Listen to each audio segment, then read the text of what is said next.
బంగారు నగలు తాకట్టు పెట్టబోతున్నారా? వద్దు. తక్కువ డబ్బులు, ఎక్కువ వడ్డీ ఎందుకు? సింపుల్గా శ్రీ స్టార్ గోల్డ్ కంపెనీకి రండి. German technology, purity check, best online రేట్లో అమ్మి 2 minutesలో క్యాష్ని ఇంటికి తీసుకువెళ్ళండి. ప్రశాంతంగా ఉండండి. నమస్తే, welcome to our Telugu special story. Andhra Pradesh లో ప్రజలపైన కూటమి ఎమ్మెల్యేల పెత్తనం పెరుగుతోందని ఉప ముఖ్యమంత్రి Pawan Kalyan direct cabinet meeting లో చంద్రబాబుతో చెప్పడం జరిగింది. సో ఏమంటారంటే, ప్రజల వ్యక్తిగత విషయాల్లో కూడా ఎమ్మెల్యేలు తలదూర్చుతున్నారు. సో దీనివల్ల ప్రజలకు వాళ్ళ మీదనే కాకుండా ప్రభుత్వం గురించి కూడా వాళ్ళు వ్యతిరేకించే ఆస్కారం ఉంటాయని చెప్పి పవన్ కళ్యాణ్ చంద్రబాబుతో చెప్పడం జరుగుతుంది. సో పవన్ కళ్యాణ్ గారు అంటే వాళ్ళతోని కూటమి ప్రభుత్వంతో ఉన్నప్పటికీ ఎక్కడ ఎవరు ఎలాంటి ఇబ్బందులకు గురి చేస్తున్నా ప్రజలను కావచ్చు, లేకపోతే ల్యాండ్ ఆర్డర్ విషయంలో కావచ్చు, సో డైరెక్ట్ ప్రశ్నించడం జరుగుతుంది. ఇదొకటి పవన్ కళ్యాణ్ మెచ్చుకోవాలి. అంటే గతంలో హోంమంత్రి అయినటువంటి అనిత కూడా డైరెక్ట్ గా చెప్పడం జరిగింది.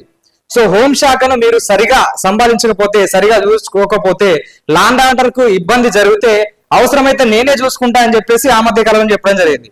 సో ఇప్పుడు మరి ఎమ్మెల్యేల గురించి ఎందుకు చెప్తున్నారు అంటే, ఇప్పుడు కూటమి ప్రభుత్వంలో ఉన్నటువంటి కొంతమంది ఎమ్మెల్యేలు ప్రజలు మామూలుగా ఇప్పుడు మొన్న ఏబిఎన్ కు సంబంధించినటువంటి ఒక ఛానల్లో ఒక వ్యక్తి డైరెక్ట్ అయిన బాధను చెప్పుకుంటాడు.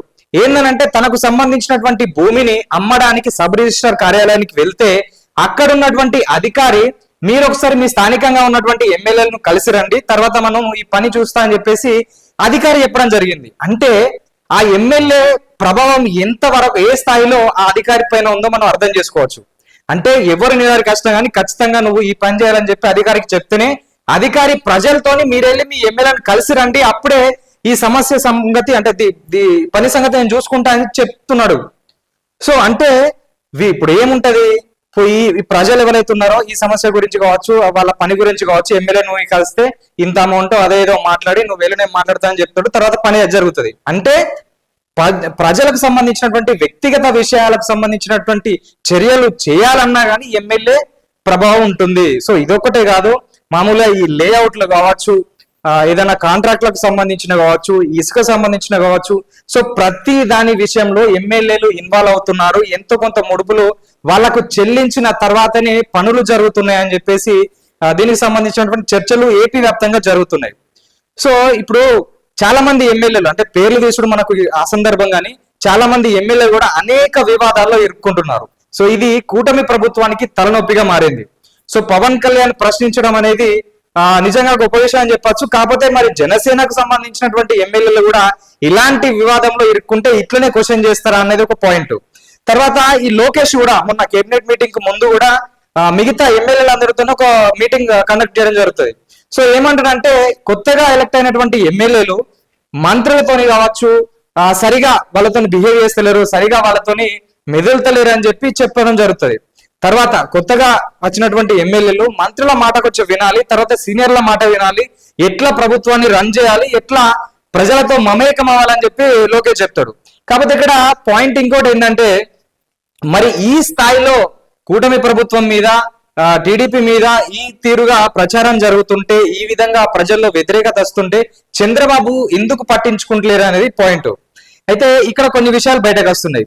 సో ఆ మధ్య కాలంలో ఒక మహిళా క్యాండిడేట్ ఏమంటదంటే, నాకు ఒక ఎంపీ నాకు ఎమ్మెల్యే టికెట్ ఇవ్వడానికి ఇంత అమౌంట్ దాదాపు 5 నుంచి 7 కోట్ల వరకు డిమాండ్ చేసిందని చెప్పేసి వ్యాఖ్యలు చేయడం.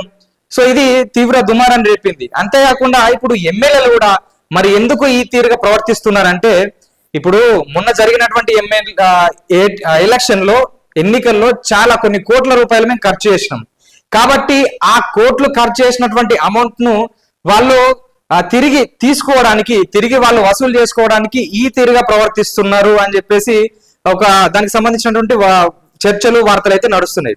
సో ఇప్పుడు ఒకవేళ చంద్రబాబు నాయుడు గారు వాళ్ళను అడిగినా కానీ సో వాళ్ళు ఏం చెప్తారు, మొన్న మాకు టికెట్ ఇచ్చేటప్పుడు మీరు ఏమేమి అడిగారు అంటే కొంచెం అమౌంట్ ఖర్చు చేయగలుగుతారా ఏదనేది ఎంతో కొంత అడిగి ఉంటారు.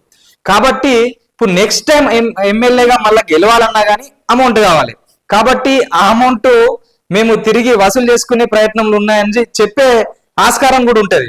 సో మరి ఎందుకు ఈ 48 మంది ఎమ్మెల్యేలను, ఈ తీరుగా ప్రవర్తించే ఎమ్మెల్యేలను చంద్రబాబు నాయుడు గారు ప్రశ్నిస్తలేరు అంటే ఇది ప్రధాన కారణంగా చెప్పచ్చు. సో మొన్న ఆల్రెడీ ఈ కొంతమంది ఎమ్మెల్యేలకు గట్టిగానే వార్నింగ్ లాంటివి ఇవ్వడం జరిగింది. కానీ దేని విషయంలో అంటే ఈ సీఎం రిలీఫ్ ఫండ్ కు సంబంధించినటువంటి చెక్కుల పంపిణీ విషయంలో కావచ్చు, లేకపోతే పెన్షన్ల పంపిణీ విషయంలో కావచ్చు. సో వీటి గురించి ఎమ్మెల్యేలు ఎందుకు ఇలాంటి కార్యక్రమాల్లో పాలు పంచుకోవడం లేదు, ఎందుకు సీఎం రిలీఫ్ ఫండ్ కు సంబంధించినటువంటి చెక్కుల పంపిణీలో కావచ్చు, పెన్షన్లో కావచ్చు ఎందుకు పాల్గొనడం లేదు, సో దీని వల్ల మీకు మీ పైన క్రమశిక్షణ చర్యలు తీసుకోవాల్సి ఉంటుందని చెప్పి ఒక స్వీట్ వార్నింగ్ లాంటిది ఇవ్వడం జరిగింది.